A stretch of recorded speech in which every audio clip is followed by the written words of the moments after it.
اللهم صل على سيدنا محمد يا رب صل وسلم دائما ابدا على حبيبي. تو میں یہ عرض کر رہا تھا کہ اندر کا جو انسان ہے نا، اندر کا انسان، اس اندر کا انسان اگر باہر کی وجہ سے خراب ہوگا تو ڈاکٹر صحیح کر دے گا اس کو. نیند صحیح نہیں ہو رہی، یہ لے گولی کھا کے سو جا، یہ کوئی کیمیکل آگے پیچھے ہو گئے. لیکن اگر اس کی باہر کی وجہ سے نہیں ہے، یہ اندر ہی کا فالٹ ہے، تو یہ نفسیاتی ڈاکٹروں کا کام نہیں ہے. یہ کس کا کام ہے؟ پیغمبروں کا. اور جو پیغمبروں کے جانے کے بعد جو پیغمبروں کے وارث ہیں، جو پیغمبروں کو فالو کرتے ہیں، وہ صرف علماء ہیں، اس کے علاوہ کوئی بھی نہیں ہے. وہ عالم جو باعمل ہو، وہ عالم جس کے پاس صحیح علم ہو، اس کے علاوہ اندر کے انسان کو ٹھیک کرنا کسی کے بس میں نہیں ہے. اور ایسے عالم جو باعمل بھی ہوں اور علم بھی ہو اور تجربہ بھی ہو، ان کو بزرگ کہا جاتا ہے ہماری اصطلاح میں. سمجھ میں نہیں آتی بات؟ تو ہم یوں بھی کہہ سکتے ہیں کہ اندر کا آدمی بزرگوں کی بغیر ٹھیک نہیں ہو سکتا. ہاں، بزرگ کی پھر دو قسمیں، سچی مچی کے اور جھوٹی موٹی کے. تو وہ تو ہر چیز کی دو قسمیں ہیں. ہر چیز کی کتنی قسمیں ہیں بھائی؟ ہر جگہ ایک نمبر بھی ہوتے ہیں، دو نمبر بھی ہوتے ہیں. بادام خالص بھی ملیں گے، دو نمبر بھی ملیں گے آپ کو. چینی ایک نمبر بھی، اور آپ کہہ سکتے ہیں دو نمبر چینی کہاں سے ہوگی؟ وہ جو پہلے جنرل مشرف کے دور میں یوٹیلیٹی اسٹور سے سستی چینی ملتی تھی، وہ دو نمبر ملتی تھی، ٹھیک ہے نا. وہ ڈبل ڈلتی تھی، جتنی مہنگی چینی آدھی ڈلتی تھی. تو وہ اس طرح گورنمنٹ نے گھسیٹ لیا لوگوں کو. ارے پتی ایک دفعہ کوئی لے کر آ گیا ہمارے گھر میں، سستی ہے، بہت بہت سستی، آدھے ریٹ پہ. اتنی سستی پتی فلاں جگہ سے مل رہی ہے. تو جو وہ سستی پتی مل رہی ہوتی ہے نا، اس کے 2 چمچے ڈلتے ہیں، اور مہنگی والی کے 1 چمچہ ڈلتا ہے. اور وہ 2 چمچے ڈل کے بھی وہ ذائقہ نہیں آتا اس کا. سمجھ رہے ہو؟ تو یہ گورنمنٹ جب سستائی کرتی ہے نا، تو یہ سیٹنگ ہو جاتی ہے حکومت کی. نہیں آ رہی سمجھ میں؟ تو ہر چیز میں جب 2 چیزیں ہوتی ہیں، 1 نمبر بھی اور موبائل 1 نمبر 2 نمبر ہوتے ہیں کہ نہیں ہوتے؟ تو یہ کہنا کہ سارے بزرگ ہی غلط ہوتے ہیں. اب بعض لوگ کہتے ہیں ان لوگ کے بزرگ غلط ہیں، تو اپنے والے لے آؤ، تمہارے بزرگ مارکیٹ میں ہے ہی نہیں. ٹھیک ہے نا بھائی، آپ لے آؤ نا کوئی بزرگ. تو بزرگوں کے بغیر تو اندر کا آدمی ٹھیک ہوگا نہیں، یہ تو ممکن نہیں ہے. بزرگ کا مطلب یہی ہوتا ہے جس کا علم، تجربہ، تقوی، یہ تینوں چیزیں زیادہ ہوں، اور پیغمبر صلی اللہ علیہ وسلم کو فالو کر رہے ہوں. کیونکہ پیغمبر کی اطاعت کے بغیر آپ اندر کے آدمی کو ٹھیک نہیں کر سکتے. خود نہیں ٹھیک ہو سکتا، دوسروں کو کیسے ٹھیک کرے گا؟ یہ اسلام کا دعویٰ ہے، یہ ہوائی باتیں نہیں ہیں. آج لوگ ماہر نفسیات سے اپنے اندر کو ٹھیک کروا رہے ہیں. کچھ باتیں ان کی اچھی ہوتی ہیں، میں یہ نہیں کہہ رہا کہ 100% غلط ہوتے ہیں. وہ جو ان کی ٹھیک باتیں ہوتی ہیں وہ تو اسلام پہلے کر چکا ہے وہ باتیں. لیکن صحیح معنوں میں آدمی اندر سے ٹھیک جبھی ہوگا جب کس کو فالو کرے گا؟ پیغمبروں کو. اور پیغمبر کے دنیا سے جانے کے بعد علماء کو فالو کرے گا، صحیح علماء کو، اہل حق علماء، ورنہ اندر سے ٹھیک ہو ہی نہیں سکتا. میں آپ کو ایک واقعہ بیان کرتا ہوں جس سے آپ کو سمجھ میں آئے گا کہ آج کل ماہر نفسیات، سب نہیں بھائی، سب نہیں ایسے ہوتے. بہت سے ماہر نفسیات نے مذہب بھی پڑھا ہوا ہوتا ہے، اور بہت سے تھوڑی سی کھوپڑی بھی استعمال کر لیتے ہیں. لیکن ہو کیا رہا ہے؟ ایک کیس آیا، ایک خاتون گئی ماہر نفسیات کے پاس. انہوں نے بتایا کہ آپ اپنی دل کی بات بتائیں. انہوں نے کہا کہ میرے میاں ایسے، میرے میاں ویسے، میرے میاں یوں، میرے میاں وہ، جو خواتین کے اپنے میاں کی خرابیاں بیان کی. ماہر نفسیات نے کہا کہ آپ گھنٹہ بات سنی تسلی کے ساتھ. بعض لوگ تو سنتے ہی نہیں ہیں بات کو نا، آپ سنو تو صحیح اگلا کیا رہا ہے. انہوں نے کہا میاں سے علیحدگی لے لو، آپ ٹھیک ہو جاؤ گی. آپ کا فالٹ کیا ہے؟ آپ کا فالٹ کیا ہے؟ میاں. تو میاں سے کیا لے لو؟ علیحدگی لے لو.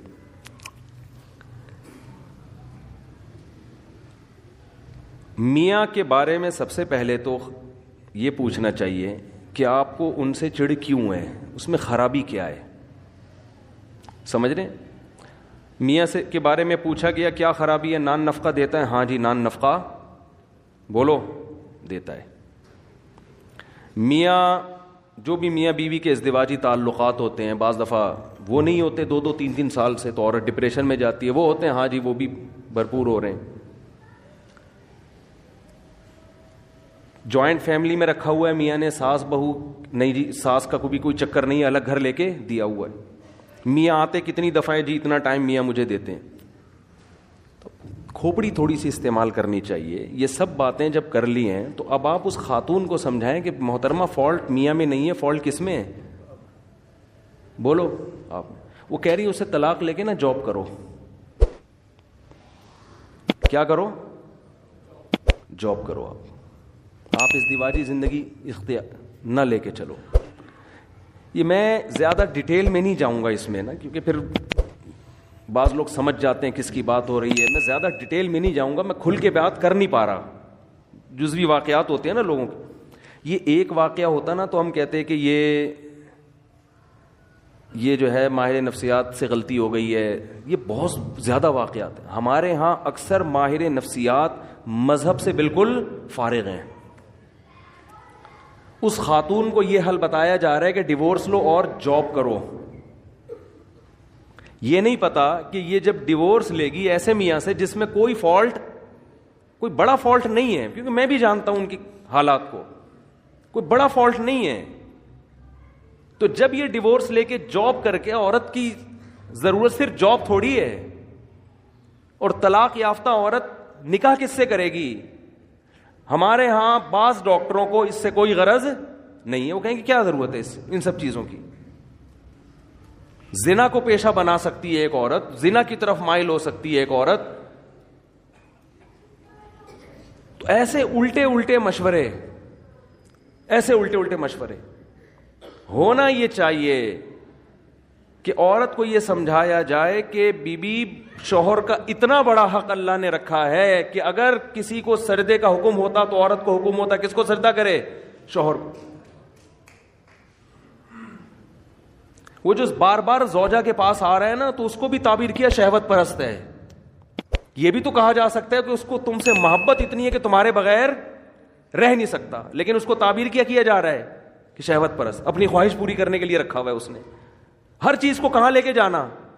الٹا. میں بہت سی ایسی ماہر نفسیات خواتین کو جانتا ہوں جن کے اپنے گھر بسے ہوئے نہیں ہیں. میں دیکھیں کسی خاص ماہر نفسیات کے بارے میں نہیں کہہ رہا، سارے ایک جیسے نہیں ہوتے. کہیں آپ کسی ڈاکٹر کو سمجھانا چاہیے تمہارے بارے میں بات ہو رہی ہے. ایسے ماہر نفسیات کو جانتا ہوں جو لوگوں کی کاؤنسلنگ کرتے کرتے کرتے خود ڈپریشن کے مریض بنے اور بالآخر دماغی توازن کھو بیٹھے. ان میں غم برداشت کرنے کی طاقت نہیں تھی. سمجھتے ہو گے نہیں سمجھتے؟ تو اندر کے آدمی کو ٹھیک کرنا میرے بھائی یہ ڈاکٹروں کا کام نہیں ہے. ڈاکٹر کو بھی چاہیے پیغمبروں سے پوچھے کیا میں اندر سے کیسے ٹھیک ہوں گا. یہ ڈاکٹروں کا کام نہیں ہے. انسان کی دو حیثیتیں ہیں، ایک اس کی باڈی ہے، جسم ہے. ہمارے ماہر نفسیات اکثر گوروں سے پڑے ہوئے ہیں. ایک ڈاکٹر نے تو عجیب بات کی، حالانکہ یوٹیوب پہ بڑے ان کے لوگ سنتے ہیں، بڑے فالوورز ہیں ان کے، اور بڑا بات کرنے، بڑے تمیز اور یہ سب. میں ان کی اسپیچ سن رہا تھا. انہوں نے کہا کہ یہ جو نکاح ہے نا، نکاح اس کی تاریخ ہے 5000 سال قبل مسیح، یعنی حضرت عیسیٰ علیہ السلام سے 5000 سال پہلے یہ شادی بیاہ کا رواج شروع ہوا ہے. میں نے کہا اب آپ دیکھو، ایسی ان لاجیکل بات ہے، ایسی ان لاجیکل بات، اور ایسی ان لاجیکل بات کرنے والا آدمی لوگوں کی کاؤنسلنگ کر رہا ہے، اندر کے آدمی کو ٹھیک کرنے کی کوشش کر رہا ہے. یاد رکھو، باہر اس باڈی کو ٹھیک کرنا آسان ہے، اندر کے ٹھیک کرنے کے لیے تو بہت زیادہ مینٹل لیول اوپر ہونا چاہیے آپ کا. سمجھتے ہیں کہ نہیں سمجھتے؟ یعنی اس کا مطلب یہ ہوا کہ حضرت عیسیٰ سے 5000 سال پہلے جو دنیا بھر میں آبادی پھیلی ہوئی تھی وہ ساری زنا کرتی تھی، بدکاریاں کرتی تھی. اچانک کوئی گول میز کانفرنس ہوئی ہے، ان سب نے بیٹھ کے یہ عزم کیا آج سے ہم کیا کریں گے؟ نکاح والی زندگی گزاریں گے. یہ ممکن ہے عقلاً؟ یعنی اتنی مہذب بن گئی اور پھر پوری دنیا میں نکاح کا رواج شروع ہو گیا. پھر اب جا کے 100-150 سال پہلے ختم ہوا ہے. کیوں؟ اس لیے کہ گورے نے لکھ دیا, کسی محقق نے, انہوں نے محترم نے کسی کتاب میں پڑھ لیا ہوگا, گورے نے لکھ دیا. اور گورے نے کیوں لکھا؟ کیونکہ اگر آپ یہ مانتے ہیں کہ نکاح ہمیشہ سے ہے تو آپ کو پیغمبروں کو ماننا پڑے گا. سمجھ میں آ رہی ہے بات؟ کیونکہ یہ چیزیں انسان پیغمبروں کی تعلیمات کے بغیر عقل سے فالو نہیں کرتا. عقل تھوڑی جنگل میں رہنے والے انسان کو کہے گی کہ یار باقاعدہ پراپر میرج کر کے ہمیں زندگی گزارنی چاہیے. وہ تو جنگل میں ہے نا. یہ تو جب تک کوئی پیغمبر آ کے ان کو گائیڈ نہیں کریں گے اس وقت تک کسی معاشرے میں نکاح کا رواج آ نہیں سکتا. امریکہ کوشش کر رہا ہے نا, ناکام ہو گیا. کوشش نہیں کر رہا وہ فیملی سسٹم کو بحال کرنے کے لیے. لندن کوشش نہیں کر رہا. یہاں تک کہ گرل فرینڈ کو بیوی والے درجات دے دیے کہ 3 مہینے کوئی گرل فرینڈ آپ کی رہے گی نا تو آپ چھوڑ نہیں سکتے اس کو. کسی بھی طرح سے کوئی کوئی ریلیشن, کوئی فیملی کا کوئی ہیولا ہی وجود میں آ جائے, کوئی صورت وجود میں آ جائے, وہ اتنے پڑھے لکھے ہو کے اتنی پاور کر کے شادی کا سسٹم بحال نہیں کر سکے. اور عیسیٰ علیہ السلام کے زمانے سے 5000 سال پہلے گول مینز کانفرنس ہوئی جنگلیوں کی, انہوں نے بیٹھ کے شادی کو پروموٹ کرنا شروع کر دیا. کیوں؟ صرف گورے نے لکھا ہے, یہ گورے کی تحقیق ہے. نہیں آ رہی بات میرا خیال ہے سمجھ. تو یہ اتنا گورے سے متاثر ہیں, اتنا متاثر ہے. سیدھا سیدھا بول دو, قرآن میں لکھا ہوا ہے کہ ہم نے آدم کو مٹی سے بنایا اور پھر ان کی زوجہ حوا کو بنایا اور ان کا نکاح کیا اور زمین کو انسانوں سے بھر دیا. یہ بات مانتے ہوئے شرم آتی ہے. کیوں؟ اس لیے کہ لوگ کہیں گے یہ ماہر نفسیات گوروں کی تحقیق پیش نہیں کر رہا بلکہ یہ قرآن و سنت کی باتیں کر رہا ہے, ہم نے مولویوں کی باتوں میں نہیں آنا, یہ تو مذہبی باتیں کر رہا ہے. قرآن نے 2 ٹوک لفظوں میں کہا ہے کہ بھئی انسان کی بنیاد نکاح سے شروع ہوئی ہے, زنا سے شروع نہیں ہوئی ہے. زنا بعد میں آیا ہے, نکاح قدیم ہے. جیسے قرآن کہتا ہے کان الناس امتا واحدہ, ان سب لوگ ایک توحید والے دین پر تھے. بت پرستی بعد میں آئی ہے, بت پرستی قدیم نہیں ہے. سمجھ میں آ رہی ہے کہ نہیں آ رہی ہے؟ انسان کی ابتدا اچھے انسان سے ہوئی ہے. ایسا نہیں ہے کہ انسان برا تھا آہستہ آہستہ مہذب بن گیا, یہ بات غلط ہے. انسان پہلے تہذیب یافتہ تھا, آہستہ آہستہ بد تہذیبی کی طرف گیا ہے. کیا کریں, ہمارے جو لبرل طبقہ ہے نا وہ الٹی کہانی بتاتا ہے. وہ کہتے ہیں پہلے انسانوں میں تہذیب نہیں تھی, اب انسانوں میں کیا آ گئی ہے؟ تہذیب. مذہب یہ کہتا ہے پہلے انسان تہذیب یافتہ تھے, آہستہ آہستہ بد تہذیبی آئی ہے, شرک آیا ہے, زنا آیا ہے. پہلے تو میرج سسٹم تھا, پہلے تو خاندانی نظام تھا, پہلے تو توحید تھی, ایک خدا کی عبادت پیغمبروں کو لوگ مانا کرتے تھے. سمجھ میں آ رہی ہے بات کہ نہیں آ رہی ہے؟ تو اندر کے انسان کو ٹھیک کرنا میرے بھائی کس کا کام ہے؟ یہ پیغمبروں کا کام ہے. اس میں آپ ڈاکٹروں سے رابطہ نہ کریں, یہ پیغمبر ہی ٹھیک کریں گے. تو اندر کے میں بات عرض کر رہا تھا آپ سے, میرے پاس تو کتنے لوگوں کی کالز آئی ہیں. جب میں کالز اٹھایا کرتا تھا ونس اپون اے ٹائم, کیونکہ جب بھی میں بات کرتا ہوں لوگ ایک دم جلنا شروع ہو جاتے ہیں, یار پتہ نہیں کون سی کال آپ کے, ہم تو کرتے ہیں تو اٹھاتے نہیں مفتی صاحب. جب میرا موڈ ہوتا ہے نا تو میں کالیں اٹھانا دھڑا دھڑ شروع کر دیتا ہوں, پھر ایک دم بند کر دیتا ہوں. آپ کیا ایسا کیوں؟ اب میری مرضی ہے, اور کیا, میرا فون ہے, میری جیب ہے, میرا کان ہے, میری مرضی, اور کیا اس میں آپ یہ اس میں کیوں کا کیا مطلب؟ میں جب دیکھتا ہوں کہ بھائی میں پاگل ہو رہا ہوں فون سن کے تو میں بند کر دیتا ہوں. اب لوگ کہتے ہیں اتنی ضروری بات ہے, اتنی ضروری بات ہے. ہمارے محلے میں ایک ڈاکٹر صاحب تھے, وہ بیچارے ڈاکٹر بن کے ان کا خیال یہ تھا کہ میں لوگوں کا علاج کرتے کرتے خود دنیا سے چلا جاؤں. کوئی محلے میں کوئی ایمرجنسی ہو, لوگ ان کا گیٹ جا کے بجا رہے ہیں. اب ظاہر ہے ایمرجنسی تو ہوگی نا, کسی کا ہارٹ کا مسئلہ ہوگا, کسی کے گردوں میں پین ہوگا. وہ ڈاکٹر بیچارے کا ایسا حشر کیا لوگوں نے کہ وہ اس کو خود ہارٹ اٹیک ہو گیا. ڈاکٹر صاحب کو خود کیا ہو گیا؟ ہارٹ اٹیک ہو گیا. کیونکہ کوئی کسی بھی, اب لوگ تو آئیں گے بھائی ایمرجنسی ہے یار, ہم کچھ تو کرو اس کو, کچھ تو نیمبو چٹاؤ, کچھ قہوہ پلاؤ, کچھ ٹیکا لگاؤ, کچھ تو کرو نا بھائی. ٹھیک ہے ہم بڑے ہاسپٹل جاتے جاتے تو ٹائم لگے گا, ڈاکٹر صاحب یہ آپ سو رہے ہو اور یہ بندہ, لوگوں کو نہیں سمجھ میں آتی یہ چیزیں. ڈاکٹر صاحب نے اپنا علاج یہ کیا, انہوں نے بولا بھائی میں تو مر جاؤں گا اسی طریقے سے, نہ دن میں چین نہ رات میں چین.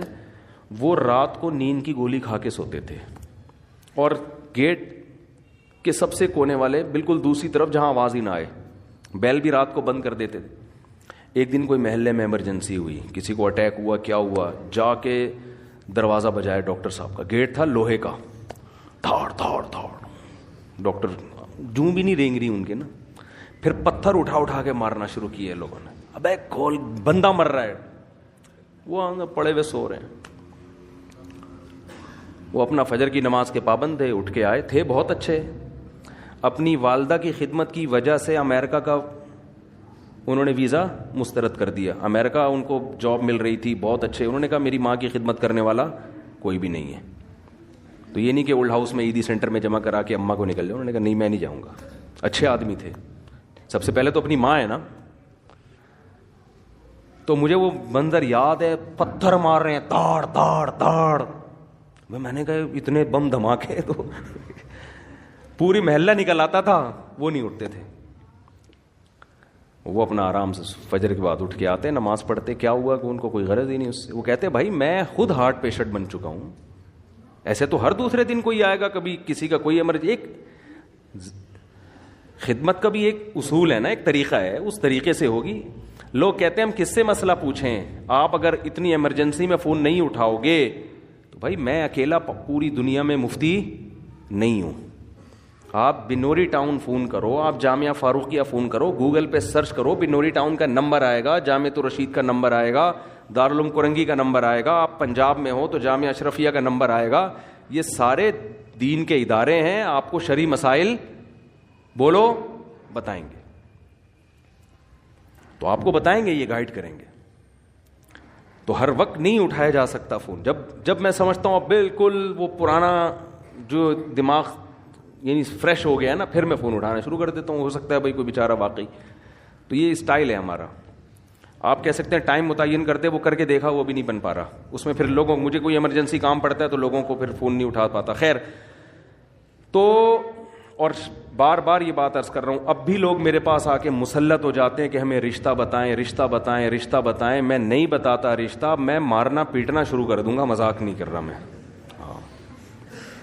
انسان کی برداشت کی ایک انتہا. کل بھی ایک صاحب آئے, ایسے باتوں میں گھننے بن کے ایسے آرام سے آ کے یوں کر کے بیٹھ گئے, اور ایسے نا یوں کر رہے ہیں جیسے بالکل مجھے کوئی کام ہے ہی نہیں. اسٹائل سے میں سمجھ گیا بیٹا یہ بندے کو رشتہ چاہیے.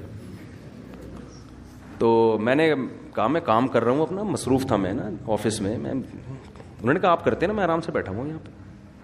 مجھے پتا تھا کہ اتنا نیک نہیں ہے. پھر وہی تھوڑی دیر میں رشتے کی بات, وہ اگر میں آپ کے بیان سن کے بہت متاثر ہوا ہوں, اگر کوئی ایک آدھ کہنا یہ چاہ رہے تھے اچھی سی بیوہ مل جائے, میں نے کہا بھائی میں رشتے نہیں کراتا. پھر بھی نہیں کہہ رہے چلے میں ویسے ہی بیٹھا ہوں, کوئی ہو تو بتائیں. میں نے کہا آپ تشریف لے جائیں, بڑی مہربانی آپ کی. تو خیر, آپ کہہ سکتے ہیں اتنا نیک کام ہے آپ کیوں نہیں کر رہے. بھائی اگر ہمارے پاس اس سے زیادہ اچھے کام کرنے کا موقع نہیں ملے گا تو میں یہ والا کام شروع کر دوں گا. اس سے زیادہ ضروری کام ہے, یہ کام کوئی دوسرا بھی کر سکتا ہے. علامہ شبیر احمد عثمانی رحمہ اللہ نے لکھا ہے کہ اگر کوئی عالم راستے میں سبیل کھول کے بیٹھ جائے پیاسوں کو پانی پلانے کے لیے تو گنہگار ہوگا, ثواب نہیں ملے گا اس کو. اس لیے کہ اس کے لیے عالم بننے کی کیا ضرورت تھی.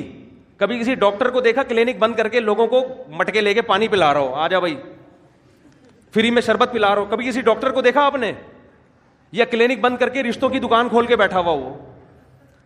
مجھے بتاؤ جینا ہاسپٹل میں کوئی اچھا سرجن ہے, کبھی اس کے پاس گئے کہ حضرت میری کوئی اچھی سی شادی کراتے ہیں, وہ کہے گا بھائی تو گردے کٹوانا ہے, تو پتھری نکلوانی ہے, تو میرے پاس آ, یہ کوئی شادی دفتر نظر آ رہا ہے تجھے. اب آپ اس کو یہ دلیل دو گے کہ انسانیت کی خدمت نہیں کر رہے آپ. وہ کہے گا میں یہ جو چاپڑ لے کے بیٹھا ہوں یہاں پہ, چھری چاپڑ, یہ کیا کر رہا ہوں میں, گوشت کاٹنے کے لیے بیٹھا ہوں یہاں پہ, میں قصائی نظر آ رہا ہوں تجھے. میں زیادہ بڑا کام کرنے کے لیے بیٹھا ہوں, لوگوں کے دل کا آپریشن کر رہا ہوں, میں وال سیٹ کر رہا ہوں. تو شادی دفتر بنے میرے بھائی رشتوں کے لیے. آپ کہہ سکتے ہیں پھر شادی کی باتیں کیوں کرتے ہو, تو باتیں تو قرآن نے بھی کی ہیں, ترغیب دی ہے. نکاح کی ترغیب دینا یہ علماء کا ٹاپک ہے, شادیاں کرانا یہ علماء کا ٹاپک نہیں ہے. سمجھتے ہو, نکاح کی ترغیب تو ہم ترغیب نہیں دے رہے رشتے والے, وہ ہمارا کام ہے, وہ قرآن و سنت کا کام ہے. تو یہ نہیں کیا کریں بہت زیادہ, اس میں آدمی کو پھر ہوتا ہے پھر میں بد اخلاقی پہ آؤں گا, ایک دفعہ بول دیتا ہوں نہیں کراتا, پھر وہ بیٹھ جاتا ہے, پھر چپک جاتا ہے. بھائی نہیں ہے, ناممکن ہے, ہوگا بھی تو بھی نہیں بتاؤں گا میں, جاؤ اچھا اتنے تیز ہوتے ہیں, وہ کہہ رہے وہ آپ اس کو بتا رہے تھے نا, اس کو